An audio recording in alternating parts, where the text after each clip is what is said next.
Nos encontramos afuera de la iglesia de Regina Coeli, aquí en el mágico centro histórico, con la intención de llevarle la historia de una figura, de una imagen llamado Ecce Homo, un nazareno que fue hecho por los ángeles. Vamos a platicarles su historia, además de otros misterios que suceden aquí. Estamos en Conexión Paranormal, continuamos. Lo que ahora les presentamos es sobre un suceso extraño con secretos difíciles de creer. Nos referimos a la iglesia de Regina Coeli, Reina del Cielo, que fue parte de la Orden Franciscana y Real del Convento de las Religiosas de Inmaculada Concepción y formó parte de las joyas virreinales que adornaron el mágico centro histórico. Uno de los sucesos más señalados que le dio fama y tintes milagrosos a esta iglesia es la rara historia del nazareno denominada Ecce Homo. Este es el hombre o he aquí al hombre. Es un Cristo con características casi humanas. Su cara, sus ojos y facciones lo hicieron diferente. Está hecho de caña y sobre él se describen varias versiones de su creación.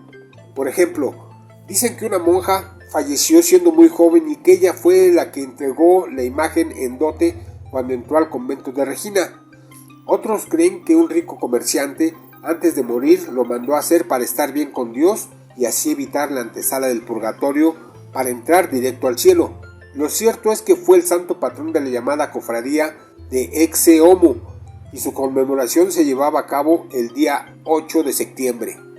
Hay una fantástica historia sobre la creación de este nazareno y refiere que cierto día nublado de julio, por la mañana un noble rico comerciante salió a comprar mercancía que había llegado a la Plaza Mayor y comenzó a platicar sobre un sueño que lo impactó. En él se le apareció Cristo Jesús y le dijo que le hiciera una imagen que se pareciera a él.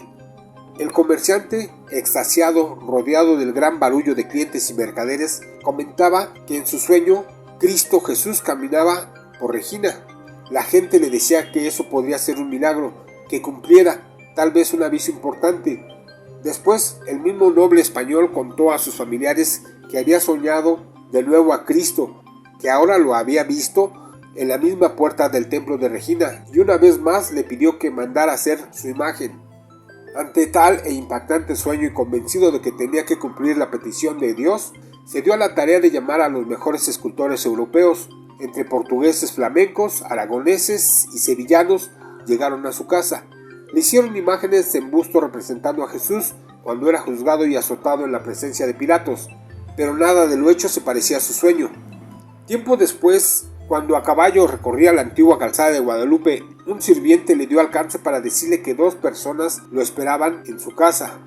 Apeó al equino y a galope llegó a su enorme casona. Al preguntar dónde estaban los caballeros escultores, le informaron que no eran escultores, sino un par de naturales que estaban frente a él, vestidos humildemente y de manta blanca. Molesto gritó: ¿cómo era posible que dejaran entrar a unos indios? Si todos los indios eran unos malagradecidos, ladinos, y muchos de ellos eran unos ladrones, ¡córranlos! Su inteligente y prudente sirviente, un mulato entrado en años, le dijo que nada tenía que perder. Deje que los indios le muestren lo que pueden hacer. El comerciante vociferó: los indios ni siquiera son hijos de Dios. Pero era cierto, nada se perdía. El hombre accedió, pero ordenó que los vigilaran constantemente.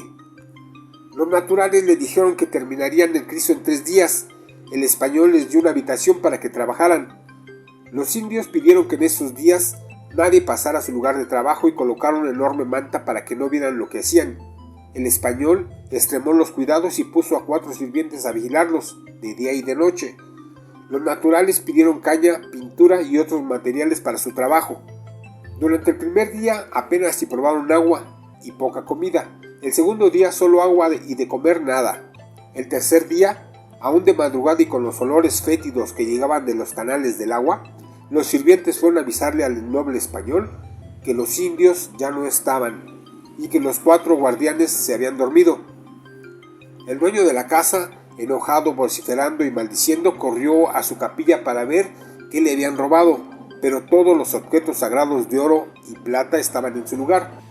Y sus reales de plata, sus armas de Toledo y sus joyas, seguramente esos se habían robado. Entonces corrió a la habitación en donde acumulaba su fortuna, pero todo seguía en donde lo había dispuesto. Malditos indios, algo se han de haber robado. ¿Pero qué?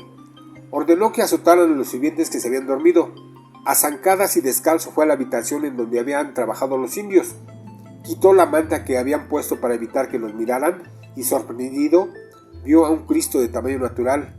Sí, ahí estaba el Cristo, con el mismo rostro que había soñado. De los naturales nunca más se supo nada, a pesar de todos los esfuerzos por localizarlos. Los sirvientes que se quedaron dormidos salvaron el pellejo, pues fue cancelada la orden para apalearlos. Hasta aquí esta extraña historia, sea folclore o leyenda. Ecce Homo tiene mucha tradición y es una imagen interesante que nos legó la época virreinal.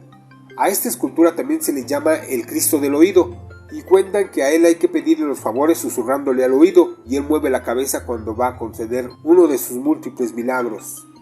En la actualidad hay varios Cristos en la iglesia de Regina, y ya no se sabe cuál es el real nazareno que cuenta la historia.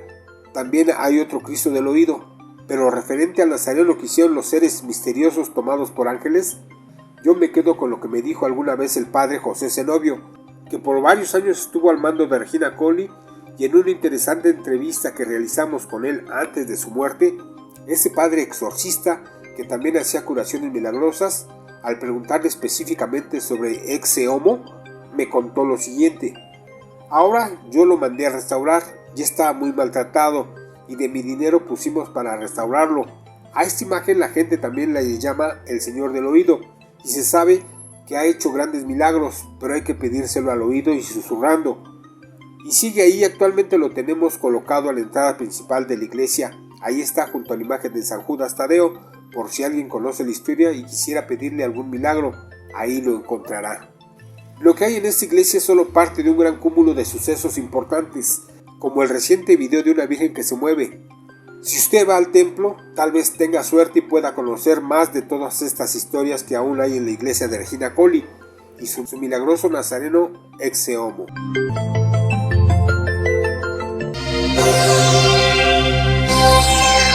Conexión Paranormal.